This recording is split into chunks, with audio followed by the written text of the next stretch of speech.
All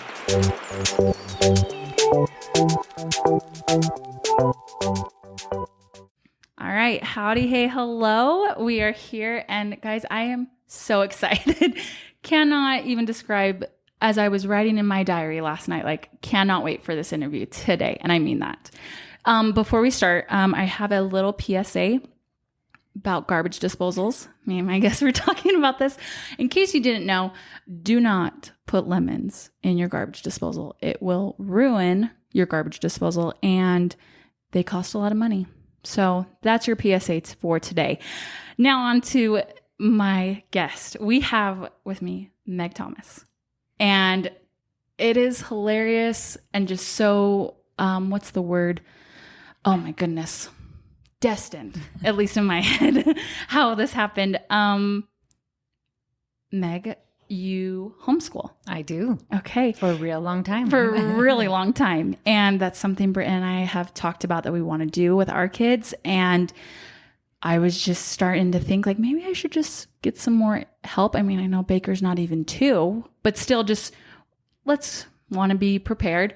So I go on to podcasts on Apple and I literally just typed in homeschool and number 1 right there, called to homeschool with Meg. Yep. There you are.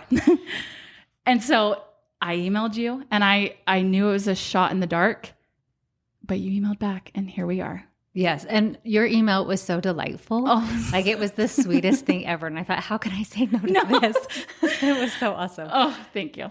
Okay. So just to introduce you and let's hear a little bit about yourself. First off, who are you? Where did you come from? How did you come to be who you are? So I'm Meg Thomas. I grew up in Utah in Linden and I got married at the ripe old age of 19. Great. And I was pregnant 5 months later. Okay. And then that continued for a really long time. Just kept going, the trend. We kept going. We have 7 kids now. My husband's always been an entrepreneur.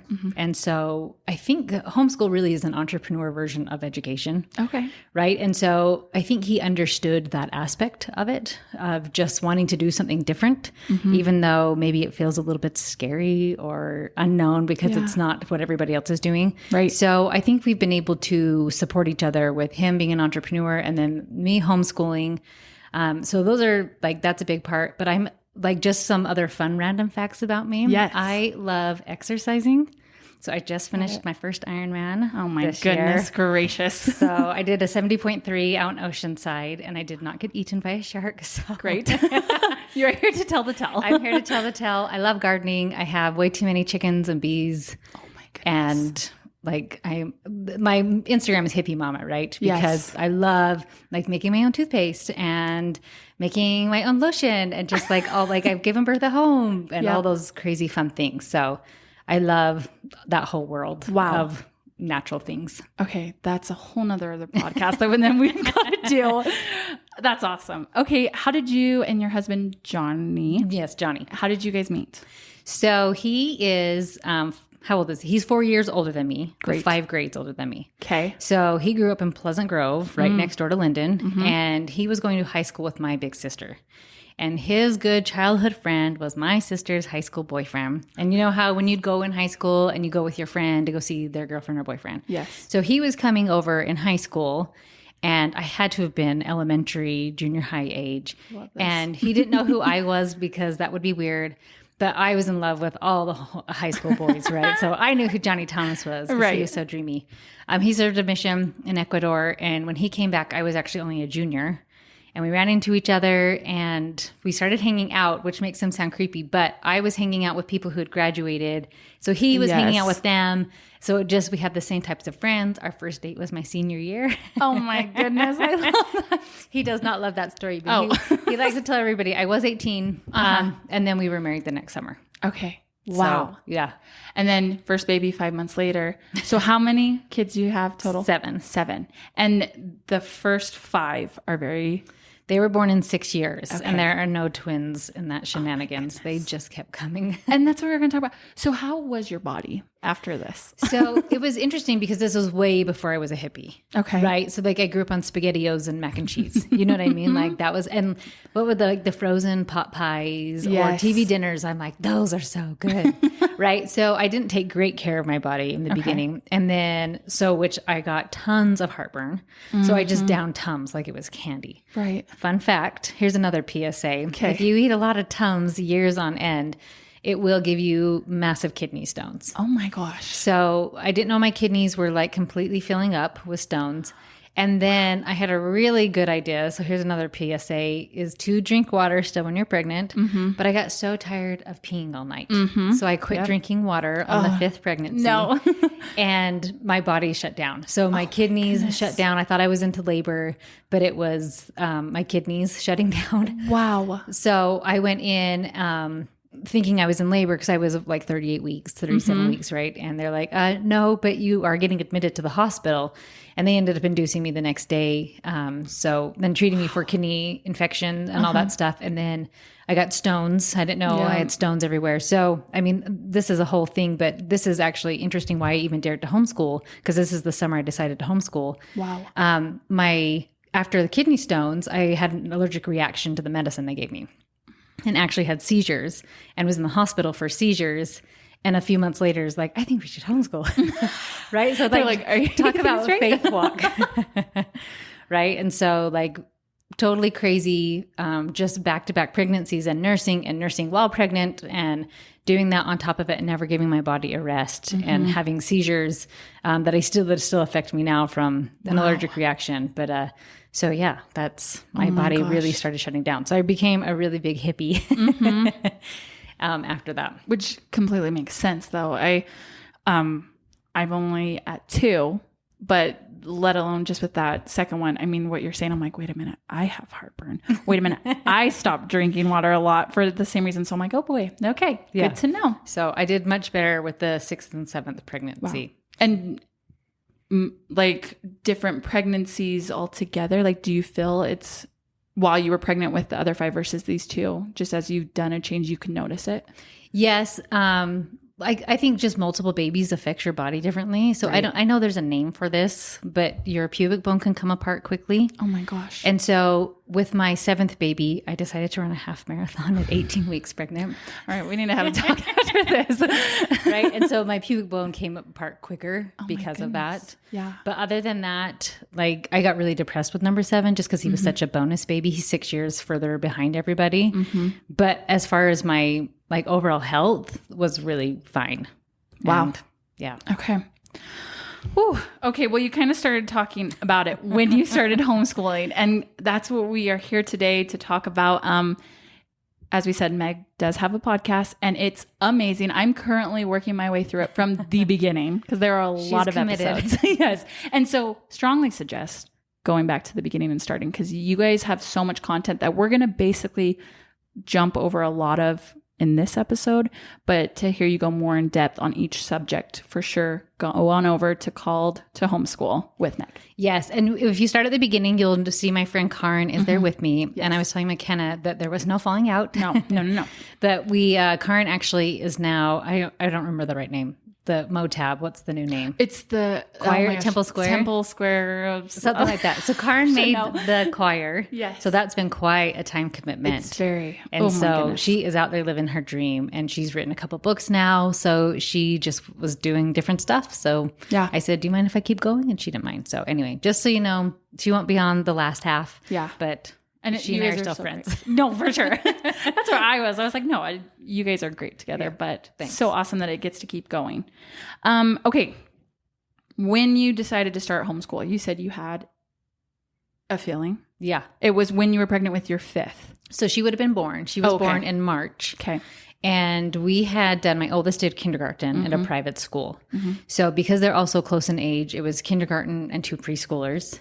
So all different times and whatnot. You at a private school, you have to put in your service hours, right? So in the car a lot, putting in my service hours while pregnant with baby number 5. So it was pretty crazy, right? And then that summer, I had the most undeniable feeling of you should homeschool. And this had never, ever, ever been on my radar, right?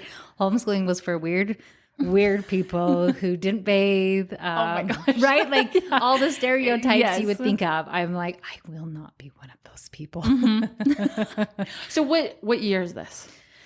She was born 2008. Okay. Thank you. Okay. There we go. I have so in okay. 2008. And, but what was interesting, and if anybody else has thought about this, or even when you're trying something new and different and you go and tell people, and you have some people are like, okay, kind of weird, but whatever. But then people that you trust and believe their opinions may tell you you're crazy. Yep. You cannot do this. You should not do this. Like that's for hippies and weirdos and conspiracy theorists, right? And so I totally panicked. And I put them into school for 1 month. And so now we have a first grader, a kindergartner, a preschooler, one turning 2 in September, the baby. I had all these health issues driving back and forth. And I just said, you know what? This would be easier just to have them home. And I pulled them out and just brought them home at the end of September of 2008. Wow. What did that first, when you're coming home or whether you were staying home that next day, what were all those feelings? Because I can only imagine now you're like, okay, I'm here, I'm doing it, but you're getting all the other voices back in your head. How did you power through that? Well, it's interesting too, because this is before podcast time.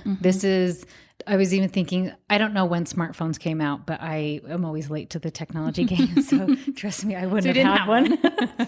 Right? Like, I don't know where social media was at this point. Facebook might have been around. I think it was I don't even know. I keep thinking 2009.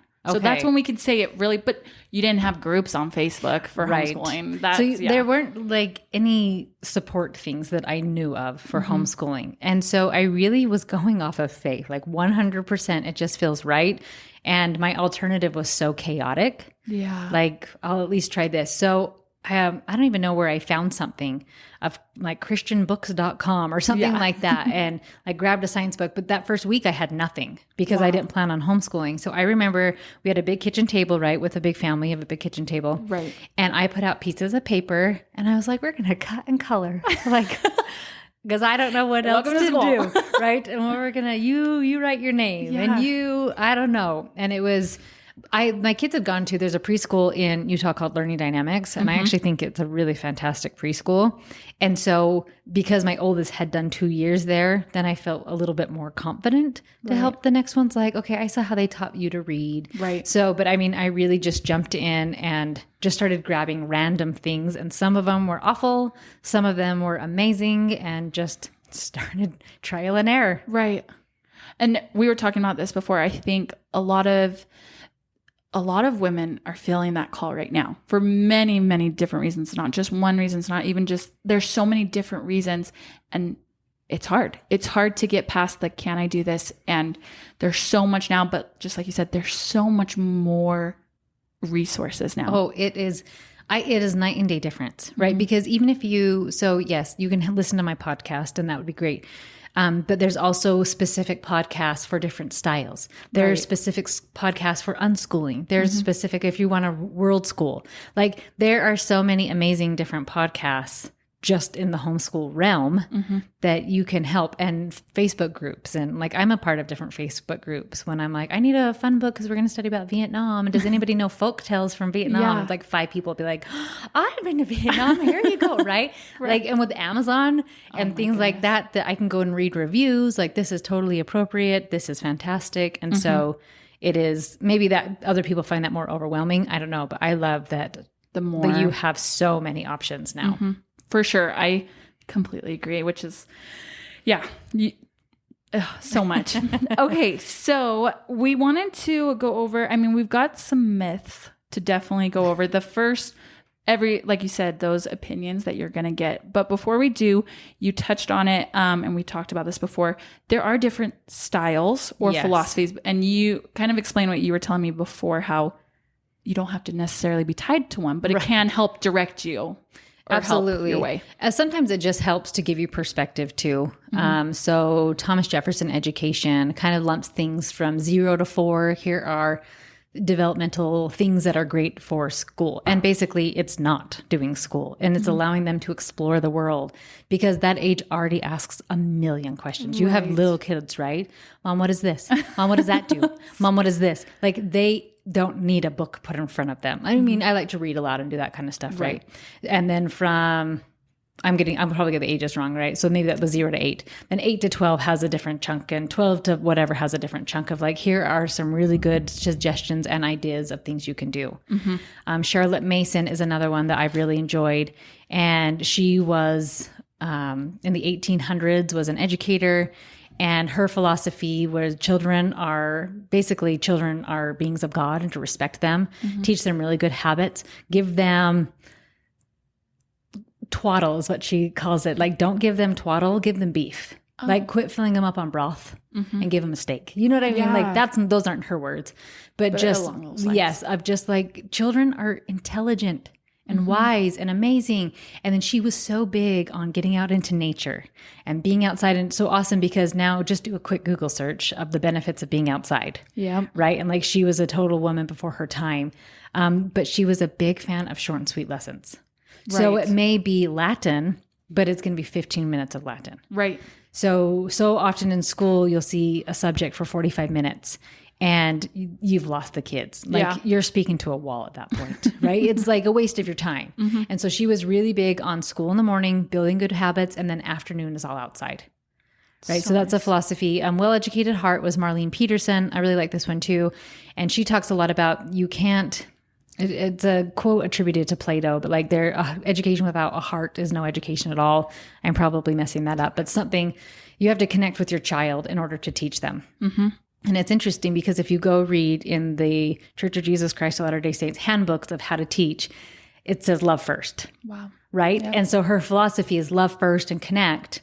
And then you can open up doors to start teaching. So think about a subject you loved in high school or growing up, or if you went to college, all those things. It wasn't really hard to be taught those things.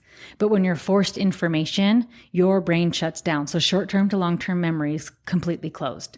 So that's why you could pass a test and then the next week say, okay, what was the largest river in Africa? And you're like, I don't know. Is that the Thames? Like, because it wasn't relevant to you and that part of your brain shut down. So when you have that connection, it is flowing into long-term storage because you care. So those are some big philosophies out there. I love all of them. So I'm not tied to any of it. My history is kind of the Well-Educated Heart style. My overall school is Charlotte Mason-y. The idea behind Thomas Jefferson is all implemented. Right. So I think there is just beauty and treasures and everything. And I just pick and choose because I can. Yeah. Which is so nice. Just because sometimes I think a lot of us think there's one way to homeschool. There's one way to get this through, but just as you're saying right there, there's not. There's many ways, and you can implement all of them to have it be your homeschool for your family. Right. And even unschooling, like I think it gets such a bad rap, but unschooling is definitely not passive parenting or passive schooling. It is just kind of allowing a child to lead and giving them space, but it's being intentional and not just letting them sit on the TV all day. Like, it's not, you know what I mean? It's not like, here, get on the computer, do whatever you want. It's like, what fascinates you? Yeah. What is amazing? Like, let's go and create that then. And you're just supporting their dreams and helping them grow. And they're excited to learn because they have that desire. Right.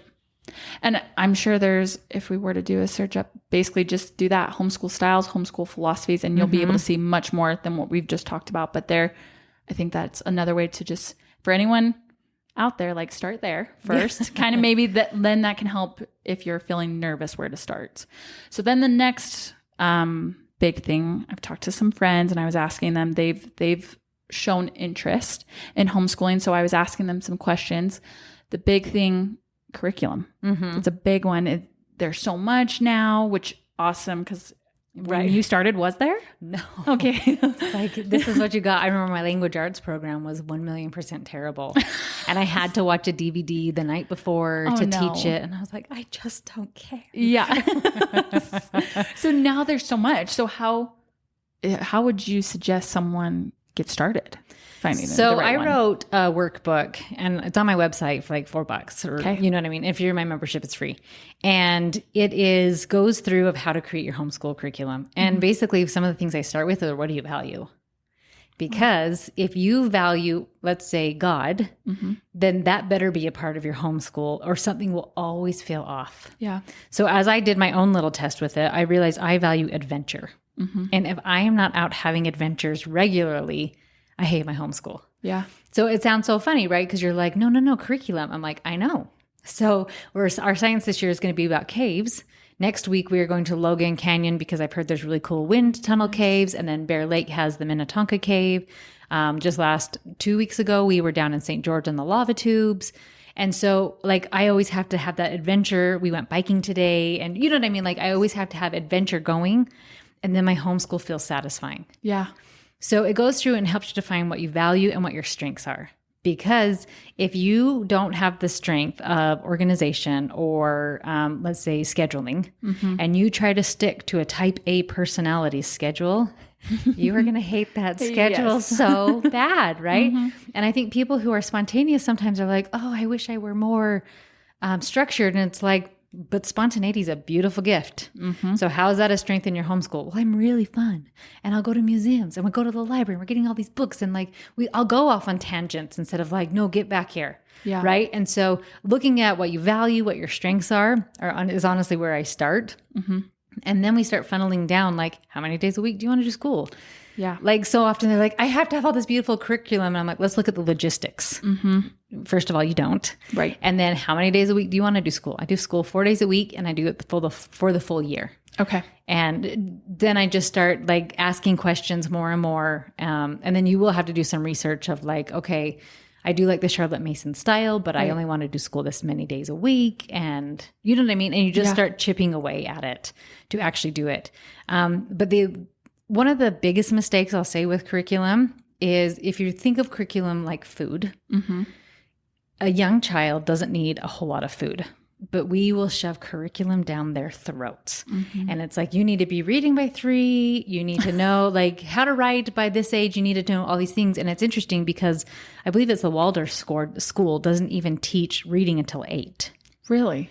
And because the comprehension is ridiculous, right? So my 5-year-old, he has not loved the idea of reading, but every now and then he's open to it. So like we can do flashcards, we can do some sounds. And then yesterday he goes, okay, I want to read my book. And I go, fantastic. Let's read your book. Great. And he wanted to do it. But then like today he's like, no, I don't want to do it today. I'm like, okay, great. And so if your curriculum is food, quit overfeeding your children. Yeah. Right? You'll make them sick and they won't want it anymore. So whatever curriculum you choose, know that you don't need to be a slave to this curriculum. So The Good and the Beautiful is a really great curriculum. It's also a little beefy. So my daughter, she is 14. She loves their language arts program. It speaks to her heart. It's beautiful. She loves all the intricacies with it.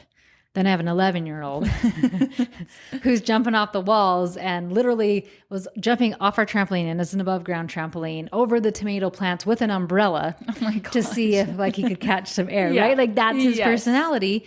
And so if I try to force feed him language arts, like we have to diagram all these sentences and you have to be able to, what is an independent clause, and a dependent clause? Like he totally knows those things, but I can do them in small chunks. Right. Because that's all he can eat. Wow. So you have different children, different styles. Yes, very much. How do you teach that then? If you've got one who's knows how to learn this way and another one, how do you keep that all together then where you don't feel like your head's going to explode because you're doing so many different ways? Well, so there's a couple of things. I do one subject a day. Okay. So I should have brought my whole homeschool book. God, I'm sorry. It's okay. It's all right. So we do some group things in the morning together, right? So we're learning the ukulele. So we're all learning the ukulele. We do memorization, Spanish flashcards, just because we want to. So just some little things that I know everybody's interested in. Okay. And then as far as an actual subject, I just do 1 or maybe 2 if I tie them together.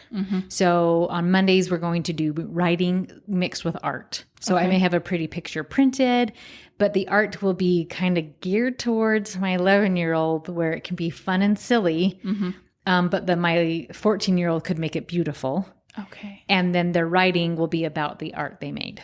Wow. And so hers, but if I, like a lot of times if I do it with them, it's always more fun, right? So I'm only doing one subject like that. Okay. Then everything else is on their own until I guess when they're younger, like my 5-year-old's with me for every subject, but my 11-year-old does everything on his own except for maybe 2 or 3 subjects. Okay. And I meet together with all of my kids and we call it Minute with Mom. Right. And we just kind of review, what did you learn yesterday? And this is a Charlotte Mason style to narrate. And so they have a notebook. So if they read How Green Was My Valley, and it's a book set in Wales, right? And so my daughter would be like, okay, Hugh did this and he went and talked to this person. And she would narrate to me what she read the day before. Wow. And so it just keeps me on top of what they're reading. I was actually reading this morning about how when you draw something about what you just learned, the ability to retain it is amplified so greatly. Wow. Okay. Right? That's perfect. So when my kids have to read something, they have to know I have to write something, I have to draw a picture, I have to do a story about this. So they don't just read a book like, done, I read a book. I have to read a book and then I have to tell you about it. Wow. So when they read it, it's been interesting to watch it change their brain. And I know you'll talk to me about my older kids, but it's been interesting to see it play out in my older kids because their ability to retain what people tell them, because they've learned how to process information in order to then retell somebody. Wow. Okay, that's awesome. Right? Isn't that so fun? Cool. How does your homeschool look like Now? Yeah, let's talk about it through the years. Do you have a classroom setting? Are you outside because you like adventures? Big? Yeah. So what does that look like to you? And is there a right way? Oh, heavens no. Okay. There is no right way. Throughout the years, like we've moved multiple times. So kitchen table has a lot of times been a homeschool room. When we're in our current home, we had a homeschool room, which is like a big table with all the chairs and a cool map, Yeah. And then I got pregnant. And so that became a baby's room. Got it. So the living room became the homeschool room, right? So you don't have to do it anywhere. We have a deck. So sometimes school's out on the deck. Love that. And it can be anywhere, honestly, that it's comfortable. Yeah. Like, I don't want to be on a hard chair. Yeah. I want to be on my couch with my legs up. Yes. Hey. So, I mean, it can be anywhere. It's changed. So now it's just, if you came and saw my homeschool when I started, it was chaos, right? Like little kids, toddlers running away, nursing, like all those glamorous things. And then I don't know what it is about a young child learning to read and their monotonous voice puts me to sleep like nothing else. So like Sam went to the store and I was like, oh, good job, baby mama. Mama's thinking you're doing a real good job, honey. Right? Like fighting sleep. So I've had 6 kids together and that was just different. We had to do power hour where it was 1 hour of pure silence because that's when we had all 7. Like, but obviously the baby wasn't doing anything. And they hated power hour, but I'm like, I will give you food and snacks, but like you all keep playing. So like, we're just going to bust out a power hour and you can get most of your schoolwork done. Now it's a lot more calm because I'm like, he's 5 and he's only ever known homeschool. Right. So I don't have a newborn. I'm not nursing right now. So it's really a lot more calm. School starts about 9:30 or 10. We do our group stuff and then we break apart with Minute with Mom and everybody does their own individual stuff. We eat lunch together. Maybe people have activities and whatnot. And we just have a family rule that your school needs to be done by 5. Wow. So how long does school usually take then? Because it doesn't take them that long. Okay. So some of it you're there and then other times it's they're going off to do their own. Yeah. But so then it just... I'm only probably teaching maybe an hour and a half to 2 hours. Okay. And then when they're doing their own stuff, what are you doing? Well, working now. Oh, okay. Yeah. So I have my business, Hippie Mama. But like my laundry, grocery shopping. So you can still have that life as title as a mom and other things that you're pursuing. Oh yeah. Well, like I did my Ironman, right? Like, that's right. Yeah. So, and I've done marathons before and I've traveled and done all those things. And so you can still have hobbies and whatnot. Wow. Like this is just also one of my hobbies. Love that. Oh, this is just so fascinating. Okay. On to the big one. The myths. Oh, yeah. Debunking them. Let's hear them. We've got a list. And like I said, you go into a lot of these on your podcast, like singly each episode, but we'll just hit the first one off the bat. Everyone goes to socialization. Yes. And you know what? I don't even think that we talk about this on the podcast because this hit me so funny one day. Like, because obviously my 5-year-old didn't go to preschool and someone's like, well, how is he going to learn to get along? Yeah. And I was like, he has siblings. Like he's not in a shelter. Like he's not sheltered is what I meant to say, or locked in the basement. Right. But it's so interesting. So I have one of my sons, my older sons is a guitarist. And he talked a lot about like, if he wants to learn guitar, would he go to other beginner guitar players? Heavens no. He first actually learned from YouTube, and then he got really good and he hired a professional teacher, went on to get like a professional band, and he ended up touring Europe, right? Oh my gosh. Like, so he's hardcore with guitar music. Oh my gosh. I should totally go check out his new album. Yes. God is Good. Oh, and by yay. Tico, Tico. He just dropped it in the middle of his mission. So. Oh, so good. Right. And so he talked about he was able to improve so much because he always had somebody better than he was. Social skills are the exact same way. Wow. 3-year-olds cannot teach 3-year-olds to not spit, to not bite each other, to not hit, right? It's like whoever is the biggest. And so to think that being in a classroom with 30 other 5-year-olds, 10-year-olds will teach your child social skills is the same as thinking that learning the guitar from a beginner that you're going to get very good. Right. You're not. No. Now, opportunities to hang out with kids, Right. there are more children there. But it's sometimes there's quantity and then there's quality. Right. Right? I don't know if you can all hear the sirens. Seriously, I was like, it's just hovering right there. Yeah, we are right by the American Fork Police Department. So. Oh, I did not know. Yeah, That would there make you sense. I was there. Okay, sorry. Continue. No, Yes. you're good. And so, yes, so there is the quantity of people to hang out, but it's maybe not the best quality. Wow. And obviously, I don't think all children are bad No. and things like that, but you're going to have your kids. I didn't realize like furries, if you know what a furry is. Okay. Yep. They have those in elementary school. So you're going to tell me a little 4th grader knows what to do with that information. Right. They don't, right? And some kids like a lot of language because in somebody else's home, they have different values and morals than you do. And it's not to say their values and morals are bad, but they might be different than yours. Right. And you want to teach your child your values and your morals until they're old enough to then decide, yes, Yeah. these are my values and my morals as well. Right. And so you can get so creative. Like if you don't have a bunch of kids, then you can get creative. So my George he's my 5-year-old, my little surprise baby. He is not getting homeschooled with all of his big siblings. Right. So it's been funny. This will be his first year being in anything. He's going to do flag football for his very first time. Oh my goodness. But I just think I love that for 5 years, I'm teaching my kid. Yeah. And teaching him how to behave. And it's funny, if you meet him, he has the most impressive vocabulary and he speaks like he's so much older because he's surrounded with big people. Yep. And he learns big people skills. Now he also learned some big teenager words. Oh gosh. Right? But like, We worked through those. the good and the Yeah. bad. But like he looked at my husband one day and he was like, Dad, what do you think? Do you think would you say you enjoy being an entrepreneur? Would you say you enjoy that? Right? Like he's totally funny because he's with people that are more advanced in speaking. He's with people with a better vocabulary. He's with people with better social skills. Yeah. Wow. And so like something I'm doing for my 11-year-old, I'm doing a boys club because I'm not doing a co-op this year. And so every week on Wednesdays, he's in this boys club and I got to handpick some of the coolest little kids. I kept it really small so they could all fit in my car. And then just like letting them be in different sports and activities. Yeah. And so We have to go into that because that's something I figured out. Co-ops. Yeah. That's a big game changer for the quote unquote socialization. That helps us so much. Will you explain? Oh, yes. Co-ops. So I've been in a co-op for probably 12, 13 years. And this was my very first year last year not being in one. Wow. So just kind of a different change of my children's ages. And honestly, I didn't need it anymore. Even though I really, really love and miss my friends, I needed that support myself for a really long time. And not that I'm like, I never have a bad day ever, or it's hard, but I'm just in a different place. So a co-op is just where you get together and there are different types of co-ops where they could just be park days where you get together with other families so your kids can play.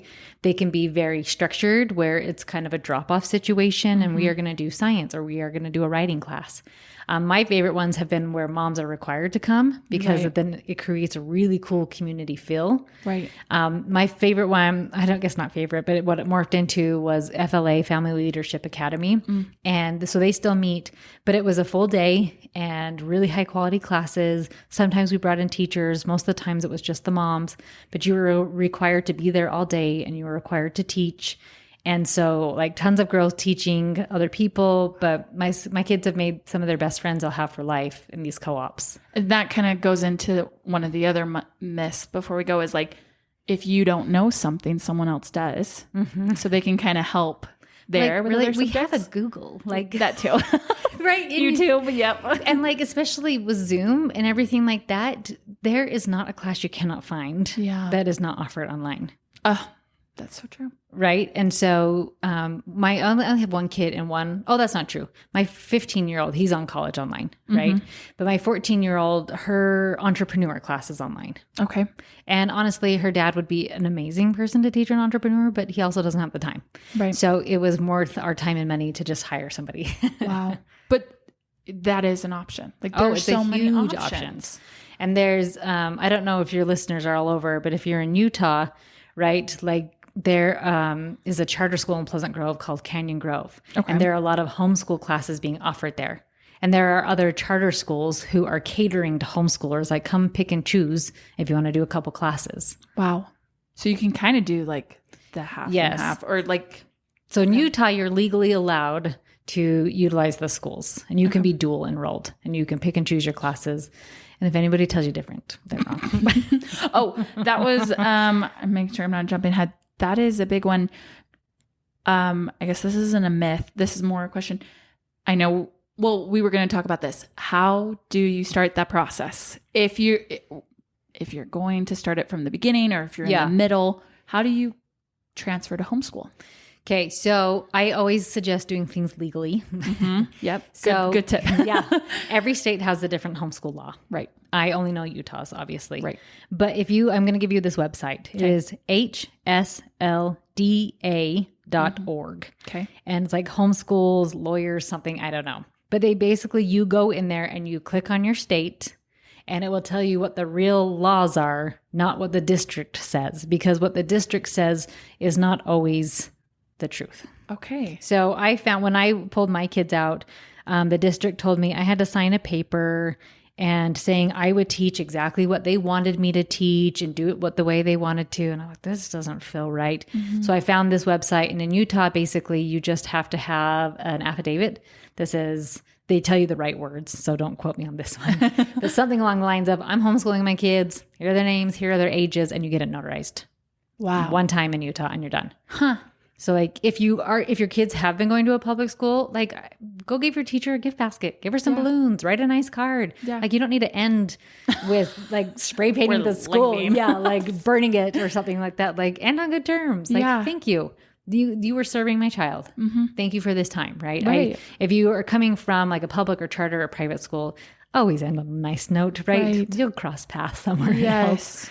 And I love that. Yeah. This is nothing against like teachers. It's for you as a mom. Like you said, you feel the calling, you follow it for your kids because no one knows your kids better than you. Right. I love that. Oh, okay. Well, go visit that site. I've actually heard of that site. So that's good. They have a membership and people have asked me about it. I've never done it. So I just use the free resources. So I legally pull my kids out. But I also found out like I had one of my sons decided to get a high school diploma and charter schools said I couldn't do something. And I went and found out that I legally could. There you go. Okay. So I like to resource that. We're going to bookmark that site. Got it. Okay. Next one. You're not smart enough to be a teacher. I'm so dumb. Speaking of teachers. How do you get over that? We kind of already a little hinted at it. There are other people who can help you. Yes. But it's interesting. So I only have a high school diploma. And I think there's kind of a beauty to that because then anybody who has any more education than me can't say, well, you have a PhD, Meg, of course you can do it, right? Mm-hmm. Or you have an associate's, a bachelor's, master's, whatever. Mm-hmm. And saying, no, I have a high school diploma. And honestly, I barely graduated. I graduated because I talked my way into teachers passing me. Really? Right? Like I was never a studious student. My sister would write my book reports for me. Like it was, So anyway, it's so interesting because it's this myth, and I think it's this lie really that we're being fed that you're inadequate. Because you know what's funny is that we all have agreed in the US that we can all teach our kids to drive at 16. None of us are qualified to teach our children to drive at 16. And if they mess up, people can die. Yeah. Nobody dies from math. Nobody dies from reading. Yeah. Right? Like it's so interesting that we have all collectively agreed like, okay, driving is scary. And like when you get there, I will not be teaching my kids how to drive. Britton already knows that. I'm like, nope, you can handle that one. That no. Like, but I've been the one with all our kids because I'm with them more, right? And you're like, shoot. Yeah. And I'm just like, oh. And mine had to learn on a 15-passenger van. Oh right? my gosh. If you're going to learn, that's the way to just throw them in. Right? And it's died since. And my next kids are like, what do I learn on then? And I was like, I know, I'm sorry. Oh my goodness. Right. But like, so we all decided that we could teach our kids to drive. Mm-hmm. We have no qualifications to teach somebody else to drive. And yet we've decided we can do it. We are all qualified to teach our children because they're our children. Mm-hmm. You teach them to sleep through the night. You teach them to go to the bathroom. You teach them to dress themselves, to brush their teeth. You are teaching them things all the time. And then we've been fed this story that, well, but then when you're 5, you become inadequate and you are not enough. So honestly, if you remember the movie, it was Catch Me If You Can. It was like Tom Hanks and Leonardo DiCaprio, right? So it's based on a true story. Oh. And he actually was a professor at BYU. Like, it was one of his things. Okay, we're going to have to go movie night. So, and correct me if I'm wrong, but they said, how did you teach this class? Like it was an advanced psychology class or something, like it was a difficult class. And he goes, I just had to be 1 week ahead. You literally only have to be one step ahead, or you learn right there and then with them. Yeah. Most of the things I know is because I learned it right as I taught it to my kids. I did not know what an independent and a dependent clause was, or what a subordinating conjunction was, right, until I had to teach it to my children because I had the Good and the Beautiful curriculum book walking me through it. Right? Like I had never diagrammed a sentence before. Maybe other people were much more studious than I was. Like my husband, his undergrad was linguistics. And he's like, of course everybody knows these things. I was like, I didn't. Right? But like, we just learn it with them. And with math, I remember and I actually like math, but like I said, I wasn't studious. By like 6th grade, I checked out. Like, I'm not going to try anymore. Yeah. So like, that's where I went to, like a 5th or 6th. But even like fractions and decimals terrified me. Because I'm like, I remember not knowing how to do those. Guess what? I'm a pro at those now because I learned it with my kids. And if we couldn't figure it out, we have YouTube. Yep. We have Googles. Do you know how many times I've hired a college student, like, hey, I can pay you $10 an hour and come and help us understand this math. That is genius. Oh my goodness. And especially where we are. I'm like, hello, college town. That's just amazing because that's been my thing. I am awful at math. And that's been the one thing that stops me every time. How am I going to teach that? And you said that on one of your episodes, but even just now I'm going to learn with them. Right now, you just have to start at kindergarten or preschool or wherever you're starting them. You don't have to go to the high school calculus yet. Or ever. Like that's it's completely unnecessary unless they're going in that field. Right. But yes, so you start, but even my son, he loves math. He's 15 now, and he actually got hired from people in our neighborhood to go tutor their kids who were in public school. So I'm like, we're fine. We're good. That's a good scale range. Right. Like, we're doing good. But my cute daughter, who's 18 now, she hates math, despises it. She has her associates. She is living independently in Puerto Rico, right? She is, oh my gosh, she's saved $1 bazillion. She is like, she's just killing it in her life, but she's an amazing artist. And she has this gorgeous voice and she's a great actress and like all these amazing gifts. And I think, why do we keep trying to make every kid be a mathematician? Yeah. Like if you know your basic math, you can function in society. And even if you don't, you can still get there. Right? That's like, to me. You have Siri or Google and you're like, what's 2 + 2? Okay. Yep. And then so much, if you do work, like a lot of math is field specific, right? So if you're a carpenter, you're going to know your geometry inside and out. But if you're a financial guy, you're going to know a lot of algebra, right? And so it's like, you don't need to know it all. Yeah, that calms my heart. And to anyone listening, I know it's calming a lot of hearts hearing this. Yeah. Okay. How in the world did you handle being a mom and full-time teacher then? And I guess we kind of talked about your schedule, but... So to be like completely transparent, I struggled with depression greatly. And when I got married, I was actually suicidal and I was hospitalized a couple times for suicide attempts. And so like my husband, I kudos to him for also taking a walk of faith of just like getting married to me. And like, we have all of these kids. So I'd struggled with mental health and depression and all of these things. And he's looking at me like, hey, your body just about shut down. Yeah. And we have 5 little kids and you have really struggled. And you're honestly telling me now you want to be with them all day long. You know what I mean? Like, it's a real thing and it's really scary. And what's interesting is I don't think I'd become the person I am today without this process. Really? So if you think about like the refiner's fire, that means it's not very comfortable. Right? And so, but like through that process, I've learned how to not yell at my kids. I've learned how to create a really peaceful home. I don't struggle with depression anymore. Like I'm not suicidal at all. I don't have any depression. I did have postpartum with the last guy, right? But like I am thriving because I've learned how to face it. And I think I think there's just, and maybe because your listeners are younger too, this will be my soapbox for a hot minute. Love it. Is I think this generation is getting fed another lie that motherhood is the hardest job on earth. And I mean, it's not hard to find that information out there. And there's a terrible comedian who makes fun of that. Like, any job you can do in your pajamas ain't that hard, ladies. And like watching Bob the Builder 2 times, like, I know it's annoying, but you're going to be fine. And, you know, and then he makes jokes and whatnot. And so it's almost like we keep being told motherhood is so hard. And then your kid has a meltdown and you're like, I can't do this. Yeah. It's too hard. But it's like motherhood has challenging things about it, but so does going to a 9 to 5.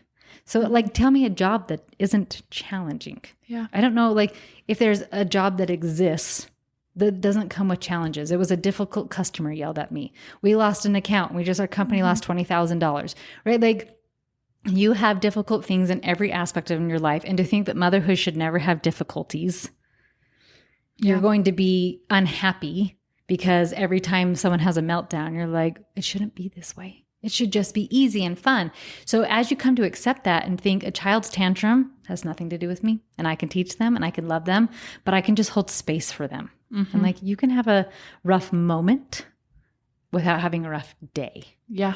And just really getting into that, like, my teaching is always happening. So yes, we kind of have school hours when we're doing like sit down, but like I'm always teaching my kids. We went on a bike ride today, right? Like stay on the right-hand side. You know what I mean? Like push your legs. My legs are burning. I'm like, I know, because your muscles are growing. That's amazing. Like, but they're learning everywhere and anytime they're with you. So I'm always a teacher and I'm always a mother. And it's beautiful to me that they're just one. Wow. Wow. Oh, that is so good. Every time, every myth we've done so far, I'm like, wow, how can it get any better than that? Well, it's so fun, right? Because I get to come from this perspective of somebody who's been through the refiner's fire, but I'm still in the fire. Yeah. Like I still have kids home. It's so I'm still real. Doing it. It's so good. The next one, we kind of talked about this before with this age group, you know, me included, but all these... We have a new thing. Not only is it keeping up with the Joneses, where you would just be looking out your window at your next door neighbor. Now we're seeing 5 million next door neighbors and what they're doing. And that could be, I mean, even if, okay, we compare ourselves to the public schoolers. If someone has a 4-year-old and you have a 4-year-old, is their kid more further along? But then it's comparing yourself to another homeschooler. Look at their room. Look at, I think you said it on one of your episodes, like, look at their chalkboard and they've drawn this entire anatomy of a bug. Yeah, it was beautiful. I don't have anything. I mean, I know that's kind of just life again, but I think what you're saying right now and can continue to say is speaking to a lot of young moms and young women out there who are feeling this. Yeah. I mean, comparison really is the thief of joy. And we compare it with our bodies. We compare it with our bank accounts, the size of our house. Like it's everywhere. And I think the biggest thing I see are comparisons against public schoolers. And it's so interesting because you're comparing apples to oranges. Yeah. And so, yes, this public school kid, maybe they went and they learned the anatomy of a bug. And they can tell you the 3 types of like its body, right? And they can tell me how many legs it has. And you're like, oh man, my kid's like picking their nose still sometimes. But what happens is when you look at that and think I'm less than, you start to diminish what your kid does have. Yeah. So maybe my 5-year-old's not reading, but like, what can he do? Yeah. My 11-year-old is a perfect example of this because that kid came independent and he does all his own laundry. He has since he's been 8. Since he was young, he would cook for himself. obviously dress himself, like cleans his own room, does his own chores. So yeah, maybe he doesn't know that information, but like it's almost applauding what they do know and supporting. You know what I mean? Yes. Like it's in anything in life. Like that's really cool that you have this really beautiful house. And it's also really cool that I have this quaint little house. Right. And it's almost like there's a pride is two ways. There's pride thinking I'm better than you. Mm-hmm. Oh, your kid's an idiot. Mm-hmm. My kid knows how to do this. And there's also pride of putting somebody above you. Mm-hmm. Like, oh, my kid's an idiot. Like, right. Like my kid doesn't know any of those things. And when you get out of that pride and comparison, you can just feel joy. Like that is awesome. Your kid can do what? That is so cool. And my kid can do this. So cool. Yeah. I don't have to diminish my child's gifts and talents and abilities, and I don't have to diminish somebody else's child's talents, their homeschool room, the beautiful chalkboard, right? Like that's not my skill. You will never see that in my house, right? But like my homeschool is so consistent, and my ability to show up for my kids is so consistent, right? Mm-hmm. Like it's totally my gift and something I've worked really, really hard on. Yeah. And it's not to diminish the really fun, spontaneous, I said that word, spontaneous mom, right? Yep. Like all those things. Oh, I love it.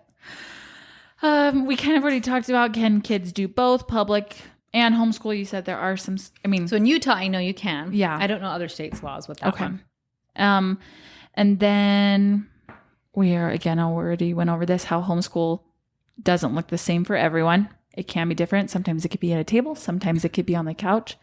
Yeah. And I would even add into homeschool doesn't need to look like public school, because that will be the fastest way to burn yourself out. Mm-hmm. Like if you have a little bell and we start here and we like the structure of public school, I don't know another way they could do it. So I'm not even bashing the way they do it, but it's like a little army, right? Where the bell rings, you get up and you get in a line and you have to do the thing. And maybe they have to do that so that there's not chaos of 100 children running wild, right? Mm-hmm.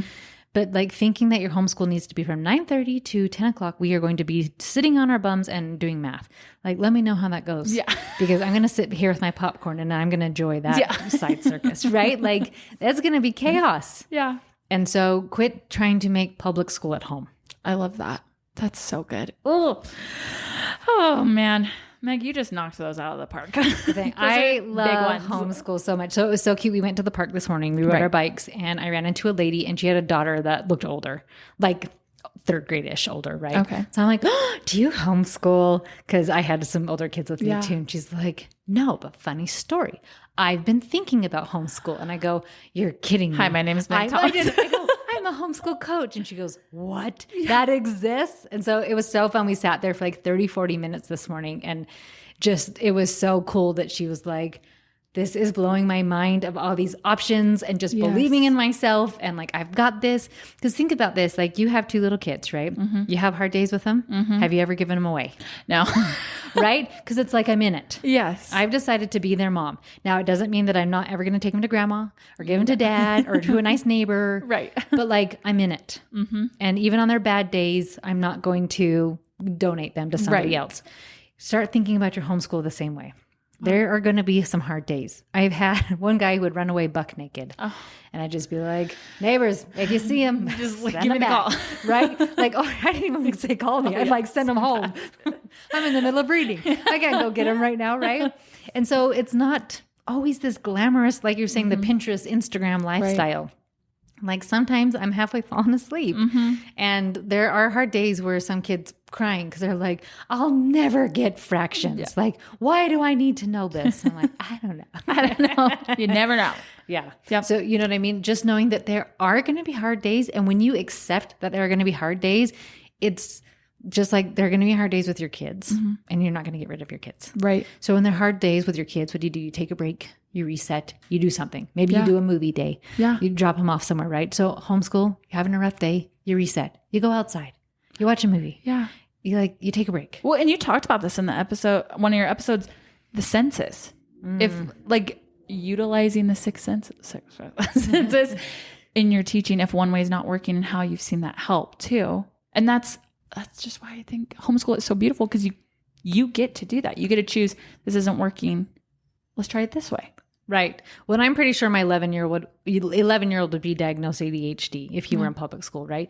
So when he was younger, he's doing better with his energy. But when he was younger, I ran him like a dog before school. Yeah. And I was like, let's go run 3 miles, buddy. And he'd be like, okay. Right. And he was totally up for it because his energy, like, you have to meet this kid. He's amazing, right? Like, you'll love him. He's fantastic. But it's so interesting that he has learned, like, before he can learn, a lot of times he needs to move his body. Okay. So he actually goes to CrossFit with us almost every morning. Oh my goodness. And he just PR'd his deadlift this morning at 130. He's 11 and he's like 80 pounds soaking wet. That is He is the cutest kid ever, right? But like, he knows that just for him to sit there is madness for him. And so many little boys and a lot of little girls, because I am a lot like this 11-year-old, right? I wouldn't do an Ironman if I weren't, right? And so just knowing that a lot of these kids maybe don't really have ADD or ADHD, but nobody was really made to sit for 6 to 7 to 8 hours a day in a hard chair. Yeah. I love that. Yeah. Okay. This is a question I'm actually really looking forward to. Let's look at your kids now. Now you have some who are still in homeschool, but you have 3 adult children. Thank you. That's okay. Who are out. Yes. And we kind of talked a little bit, but I'll let you go ahead. And I think that's a big thing everyone wants to know is, okay, well, we hear about the people who are going to start homeschool or the kids who are in it. What about these kids who are out now? How are they making it in the world? Yeah, it's so fun to ask this question because even like, so I did the elementary years. And I'm like, I'm killing it. I'm so good at this. And then we got to junior high and I was like, oh no, like all those feelings of I'm not smart enough for junior high. And then I got into it and I was like, oh, I'm totally smart enough for junior high, right? And then we got to high school and the whole thing happened again. And I thought, oh, this wasn't that hard, right? So when I'm working with older kids, because I coach teens too, I always start backwards. Like, what do you want? What do you want to do with your life? What do you want to create? And you work backwards. So if you want to go to BYU, right? BYU accepts homeschoolers left and right. Yep. And so a lot of my kids' homeschool friends, you go to this, find out the university you want to go to, and you say, what are your requirements to get in? And for them, it was a high ACT score and a killer essay. And so they did. They would go get tutors for essays. One of my friends, my daughter's friend, she got a 35 on the ACT and then wrote an amazing essay. Right? She got a full ride scholarship. She's killing it there. So like I could go through all their friends, but as far as my own kids, so we kind of worked backwards. My oldest one, he didn't really know what he wanted to do. So he's 20, he's about to turn 21 and he decided to get a high school diploma. And there was an online school that was basically just UVU college credits. Okay. So he did high school and I'm going to say it wrong, but 30 or 40 college credits in 2.5 years. So like his 10th grade year is when I had the baby, or maybe it was the end of his 9th grade year. Okay. But it was rough. It was really rough. And like I said, I had really bad postpartum. So his 10th grade year, we were trying to figure some things out and nothing was working. And so we found this other route. And so he started the middle of his 10th grade year and went 2 days a week and did UVU classes. And then he also did some classes like at East Shore that were accredited classes. That was all online and got a high school diploma plus 30 or 40 college credits. And so he was a COVID graduate. Oh my So he is now currently finishing up his mission in the Orem, Utah mission as a service missionary. So he's awesome. So the next kid. And this is the one who plays guitar? No. Okay. So I have 5 sons. Keep up. Okay. So that's Ethan. And Ethan's great. And so as he's now finishing his mission in about 3 weeks, by the time this airs, he'll probably be finished. Yay. He's actually going to work for my husband and me because I need a driver. Great. I've lost all my drivers. They've all moved out on me. So he's going to be a driver for me and help me in a little bit my business. But then, like I said, my husband's also an entrepreneur. So he's really going to help him. But it's so fun. Like he just bought his first car because he is a service missionary so he can be home. Yeah. So he's just so excited to move out. He's so excited to just start that next phase of his life. He's always been really interested in massage and chiropractor stuff. And so he's kind of dabbling with like what type of school he wants to go with. So he wants to maybe try, I'm probably going to say the wrong word, like massage school. I don't know the right name. Masseuse. Well, to be a masseuse, you think I would know too. I don't know. I'm going to think on that. But like he's really into your body and like it's really, really cool because he'll give you a massage and he's like, oh, what are you worried about? Like, let's work this knot out. You know what I mean? Like, so he's super cool. So that's what he's doing. So my next kid is Porter. His nickname is Tico. Okay. People think it's two different people, but it's just because I interchanged them. And so it is one person. And Porter is serving in the Phoenix mission. Okay. So he tried a year of that same school that Ethan did and hated it. And because he hated being in a classroom and just thought like, this is a waste of my time. So he is a hardcore musician, and he was able to join like the high school jazz band. And then he was also in, what is it called? Caleb Chapman's Soundhouse, I think is what it's called. So where they put you in a band, and that's where he traveled Europe and got to do some cool stuff with that. So he loved that. And then what he ended up doing is a program through My Tech High in Utah. And I know it's in other states as well. Okay. But he got his associates through Southern New Hampshire University. Oh my goodness. And he did that in 2 years. So his junior and senior year, he did that. And then his sister, so he's on his mission. Before he left on his mission, he went and got his CrossFit certification. So he's a CrossFit coach, and he makes all his companions do workouts. Love that. So that's fantastic. And we have to look at his muscles every week to make sure that they are still there. Britton's going to hear this, my husband, and be like, that's a companion I need. Right. He made me squat for him the other day. And he was like, Mom, you are still leaning over on your squats. I'm like, I know. I need you back. So he has that. And he actually also got his mortgage license before he left. My goodness. So when he comes back, my husband owns a mortgage company. So when he comes back, he will continue to work with his dad with mortgages. He used to kind of want to be a musician, but he is a family man. And so he wants to just be able to play music, but not have to travel. Yeah. So whatever that road takes him, whether it's just recreational, all those types of things. So my next kid is Bella. Okay. These are the three that are born all 1 year apart.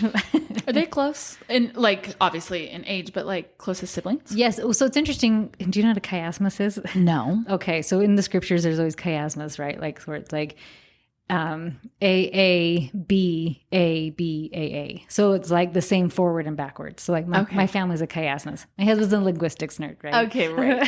He learned Hebrew for fun. So like anyway. So we have boy, boy, girl, boy, girl, boy, boy. And so my two girl boys were I call them the married couples because something about like that girl boy together, they were just inseparable. Yeah. So like Ethan and Porter, they were pretty close, but it was Porter and Bella who were super duper close. And then Joshy, he and Tess did the same thing as they were growing up. Okay. And so, it's kind of funny, but yes. So Bella started, the Southern New Hampshire University would have been her 10th grade year. And she started that, and she was just going to take 3 years to do it. And then COVID happened and she couldn't hang out with anybody. And she's like, I might as well just do school. So she got her associates at 16. Jeez. And then it was really awesome because then like, what do you want to create? So if you know Deborah Bonner, I know she's in Utah and like this amazing singer. So my daughter did her certification program so she could teach voice through Deborah's program. And she's worked with Deborah a lot. But she really wanted to travel. So it was so fun to work with her and say like, okay, what kind of travel do you want to do? How do you want to pay for your travel? And a homeschool family that's moved to Puerto Rico said, we need a nanny. And they used to live in Utah. They've moved to Arizona. Now they're in Puerto Rico. Okay. And so they have 10 kids, but 8 at home. And so I said, hey, my daughters may be interested. And it was a perfect fit. Yes. They just matched really well. So she did a full semester there. She was home this summer. She's back in Puerto Rico now. And then in March, she's headed to Thailand to go teach English. So like she's living her dream right now. Yeah. Of just like traveling and how is she making that work? And then she'll put in her mission papers next summer. So those are my 3 adult children. Yep. And what they're doing. And like none of them are recluses. I was just going to say, so they're normal. They've like made you would it. Never know. Well, the one who's a proselyting missionary, he laughs when everybody finds out he was homeschooled. Like, I wouldn't have guessed that. Like, you're normal. And he's like, what is that supposed to mean? Yeah. Like, and it is. And I'm hoping that this episode, but as time goes on, this is something Meg and I were talking about. Like the stats for homeschooling are going up that I will not be surprised if we start seeing way more. Yes, I think it's like up to 3 million now. 3 million kids are homeschooled. And it's just rising. Yeah. And there's again, like we said, there's so many reasons. It's not just the one reason, but I bet it's going to be in the next 10, 20 years. I wouldn't be surprised to be like, oh yeah, it is normal now. Yeah. And I'm grateful for you putting in that time so your family can be another example. Like, well, it's always been normal. It's not just now. Like it's just a different way, but it's, So. I have to talk a little bit about my 15 and 14-year-old too, just because like people always say teenage years are the worst and teenagers are so hard and all those things. And also another lie we've been fed that everybody keeps believing, because at one time I had 5 teens and I'm like, this is amazing. And I love it. So my 15-year-old has already finished a year of college. He started at 14. He actually was started at 13. Yes, because his birthday was shortly thereafter. And he already has 18 credits and he works like 20 to 30 hours a week. Just out there, that he did a Guatemala trip, a service humanitarian trip this last summer, and like just like realizing and helping your teens see that what their potential is. And it's interesting because as they get taken out of school society and like school cultural, and this is what's normal, like we're all just kind of loaves and nobody really expects anything of us or requires anything of us. And instead, like I totally have expectations and requirements, and we're challenged to work hard. And there's a book called Do Hard Things, like the teenage rebellion against doing nothing. Right. And so just like we're always reading really good books and inspiring, and just like you can do more. And my 14-year-old is becoming an entrepreneur. Right. And so we rent out an RV and she wants to take it over and make it her business. And so like, as you do these things, you start allowing them the space to be amazing now. You don't need to wait till you're in your 20s to go do something cool. Like you can do something cool at 12. Yeah. You can do something cool at 8. Like there's no reason why you can't be doing these amazing things until you're older. I love that. Yeah. And really it's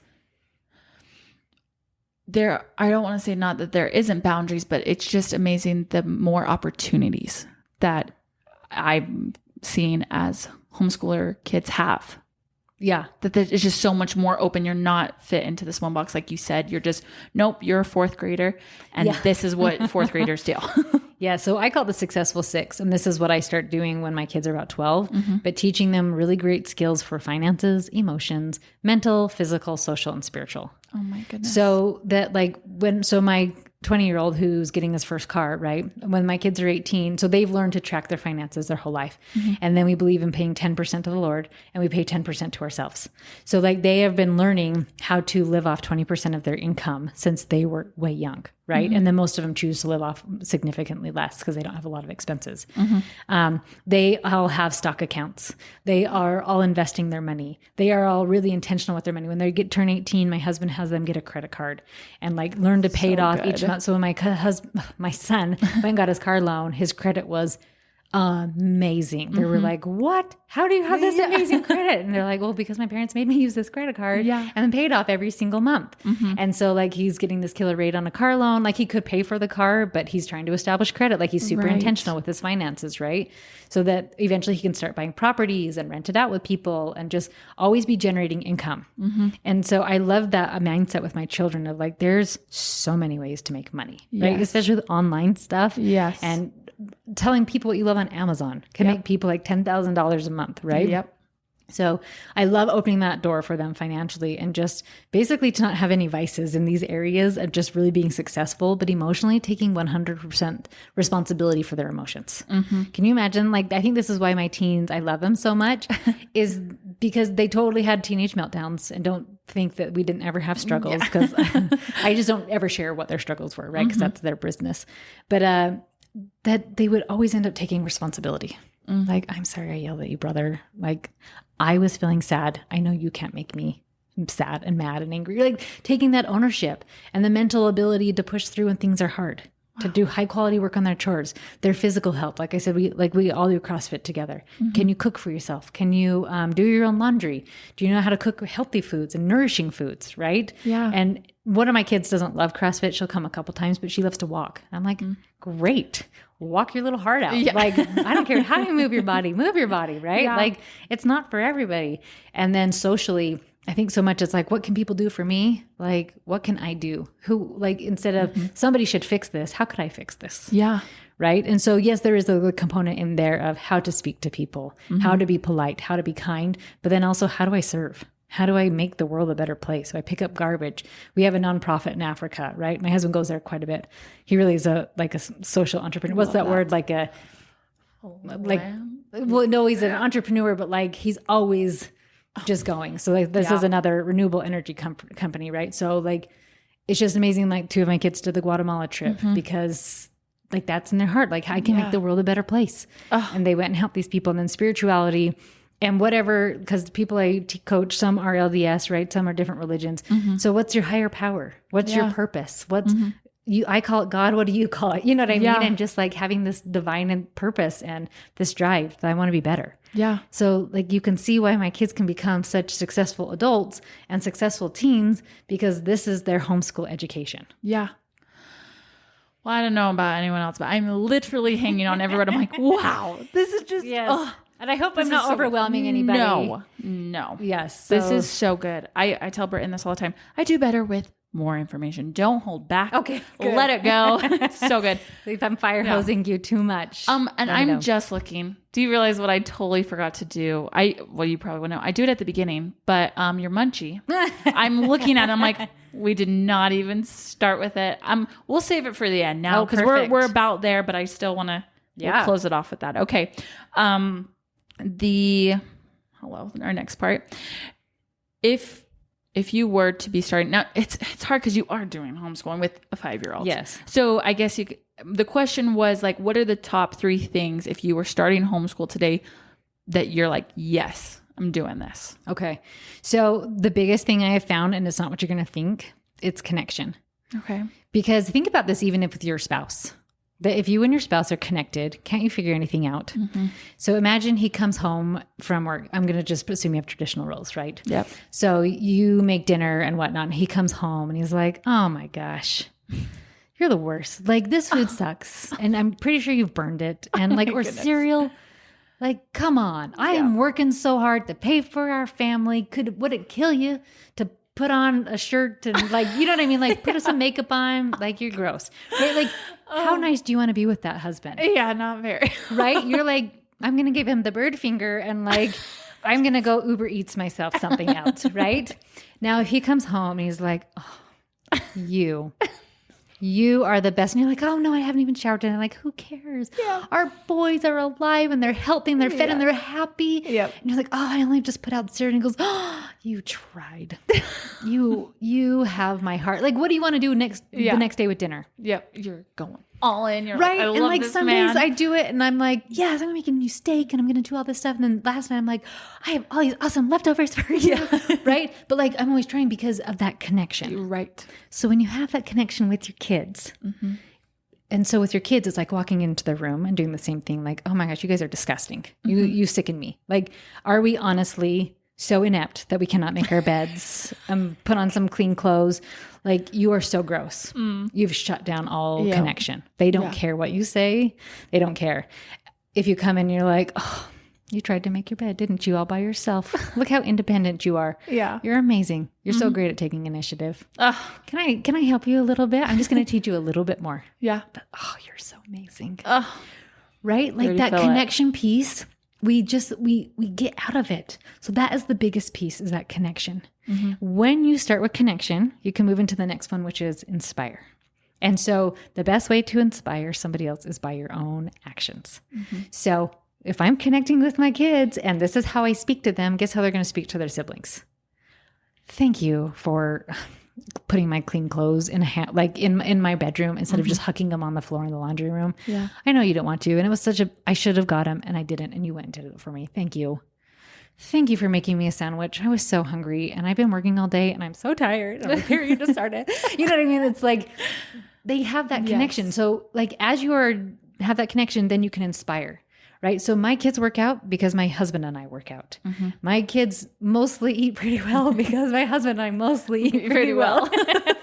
Right. But like they will mimic your behavior. But then with homeschool, you take it even a step further and you inspire beautiful works of art and you inspire with the music that you play and you inspire them to really amazing people in history and you inspire with goodness and just mostly your example. Right. And then I can go to the require piece, which is where we all want to start. Get up, brush your teeth, get ready, do your chores, let's go. Yeah. But that will just be a fight city. So like if I were starting over and like what I've done with George is I've worked on, and a lot with Briggy too, is that connection piece. how do I speak to you? Do I take the time to really teach you to do something, or is everything annoying and the worst and I'm having a meltdown every single day? Right. Because then my kids are going to learn everything is annoying and the worst and I'm having a meltdown every day. Like if you want to see, and not that always, because children are their own people. Right. But if you wonder how a family acts at home, like how parents treat them, watch the siblings outside of the home, how they treat each other. Right. And now, not always. Right? Because I've never punched my kids, but a brother may punch a brother, yes. Right? But you can kind of get a feel of what they're seeing in that inspiration piece. Yeah. And another just little thing, like the learning can wait, like the book part, because when they're inspired. It's so interesting. My Georgie was like, I don't want to write. Writing is stupid and it's hard. And I'm like, okay, we don't need to write. But like, let's look at these pretty books together and let's do all this stuff. And we go out to nature and we rode our bikes and we did all this stuff. And then one day he went and got a pencil and he went and looked at the calendar and he wrote down every single number. And he was like, what are all these numbers? Tell them all to me. Because he was so inspired by something hanging up on my wall that's like 15 years old, laminated, cut. Like people have scribbled all over this thing, but like he was inspired. Like, I want to write those numbers down. Yeah. And I want to count. Will you show me? Because when you have that inspiration, they will come to you begging, teach me. Oh, I don't understand this. Will you show me? It's like, I guess. Yeah. Okay. Yeah. If you want to know. Wow. Right. And so that's what I teach a lot is the connect, inspire, then require. Okay. Wow. Oh, so fun though. So good. Okay. Oh, this episode has just been so amazing. So amazing. Before we go to the last point, we're going to go to your munchie. I just was ready to start talking and thank heavens I saw it. Cause if I would have gotten done, I would have been like, no, your munchie. Would you like to explain what it is? Store-bought. Yes. That is all good. We are store-bought fans. Okay. Yes, please. So I love Blue Lemon, but my husband calls it girl food. So he doesn't like to go there because he goes, the serving sizes. I don't know if your husband's a big dude. Mine's 6'4" and like 230, 240. I don't know what he weighs. So so he's a big man. So whenever he goes to Blue Lemon, he's like, yeah, the food's good. But if I could order 2, then I'd be fine. So it's one of my favorite places because I feel like I don't get to go there very often. Yeah. That, you know what I mean? Like, yes. If we're going on a date, I would probably just want to be nice. So my favorite appetizer is their spinach and artichoke dip. And so it comes with the pita bread and the veggies. And I think it is so good. And I could just eat that and not my meal. Yeah. Okay. Well, keep talking while I take a bite. Yeah. So it's from Blue Lemon. It's from Blue Lemon. It's their spinach and artichoke dip. Oh, my goodness. It is so yummy. That's good. I love it. So this is the full plate, and you can do a half plate. But why? Why would you get a half plate when you can eat a full plate of this? I'm going to put that because I'm going to keep eating that. Okay. Oh, my goodness. That's good. I love it. I've been to Blue Lemon once, and I did not get that. Okay. I like Blue Lemon a lot. But I'm going to go to Blue Lemon and get that. Okay. The birthday's coming up, and I was trying to think, where are we going to go for something yummy? Maybe your husband will need to get 2 meals and tell him it's okay. All you had to say was, oh, it's really like, I mean, looking at it right now, it looks very healthy, proportionate, and he's all over that. Okay, there you go. Yeah. I think I rear more with where your husband's going. I'm like, so can we double that? Well, I mean, I got like the full dish plus this, so. Right. Then I'm full. That's good. I love that. Okay, so as you guys have noticed, Meg is a life coach. Mm-hmm. She's a homeschool coach. Yeah, it's so fun. I want to, because as you guys can see, this is what you can get with her all the time.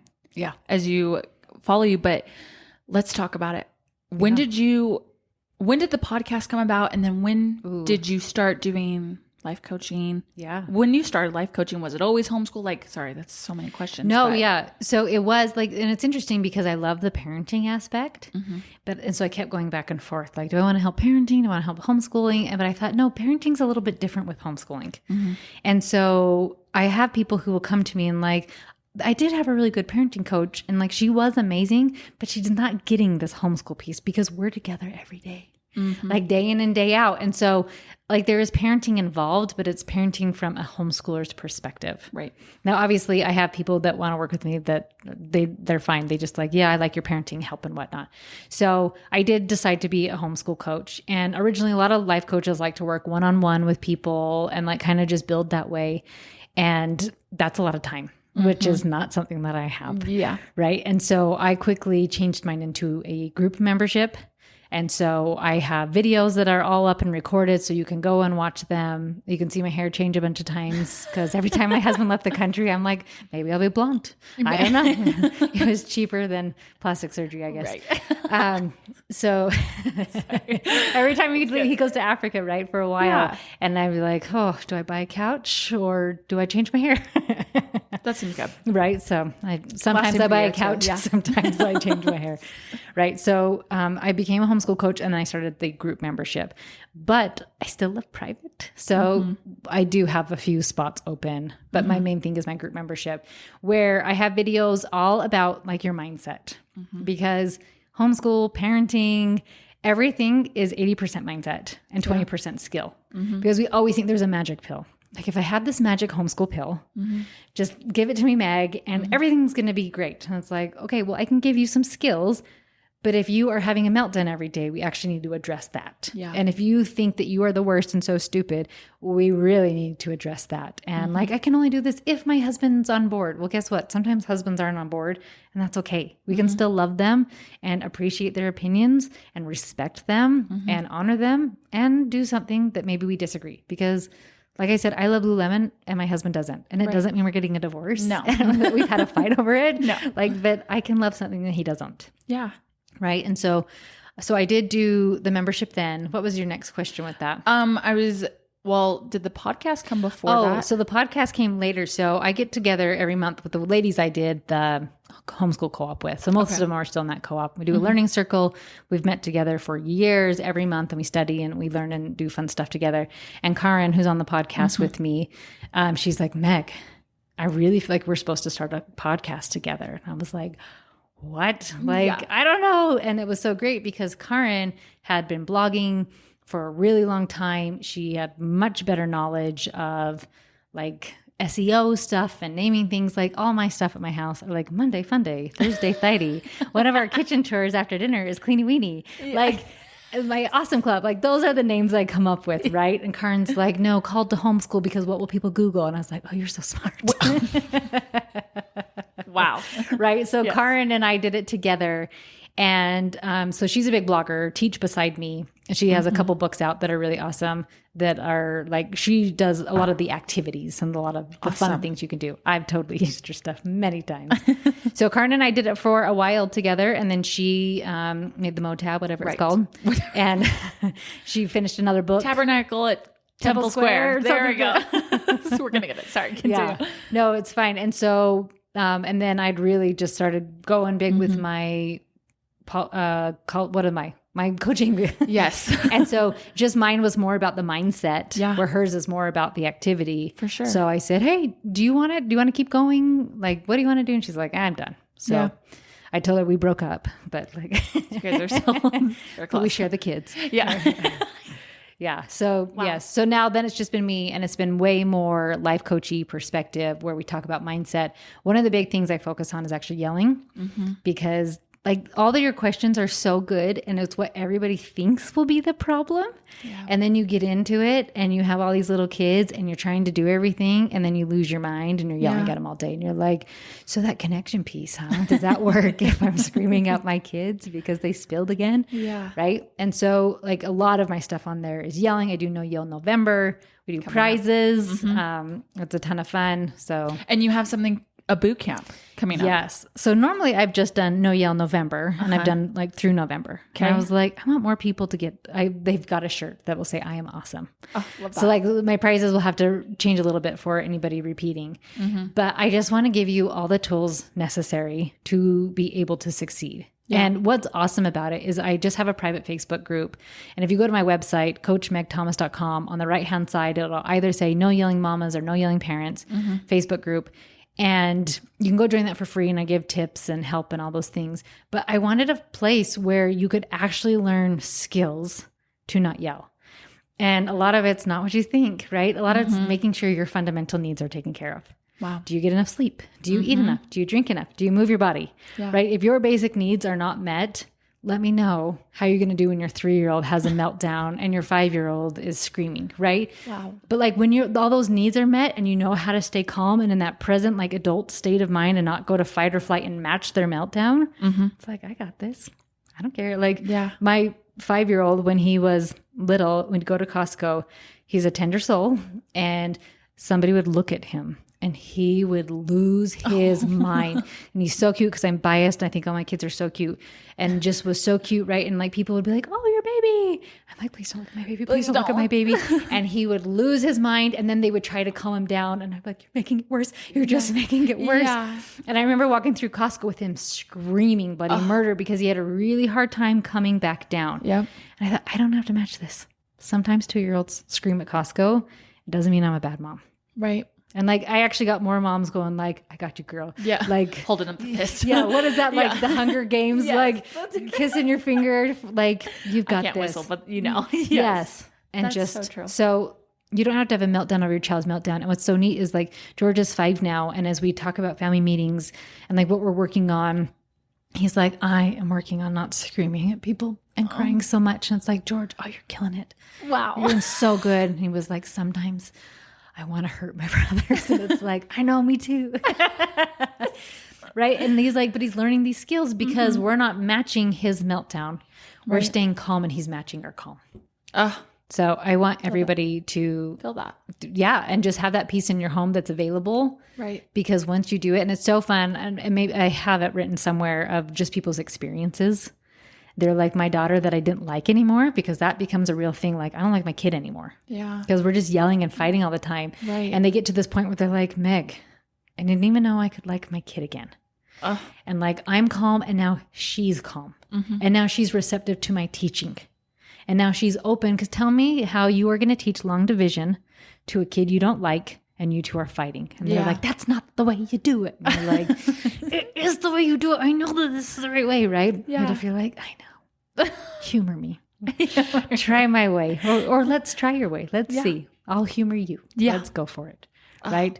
So I just love, you'll see as you get into homeschooling, like what you think is the problem probably won't be the problem. And it'll be that connection piece. Yeah. And really like, and then I just build upon it to help you create a family and create, that sounds funny, right? But having an aim and a goal for your family, because so often it's like, we should just all be happy, and it's ambiguous and there's no direction and you're not pointing towards anything. So it's like, then it doesn't matter what you're doing.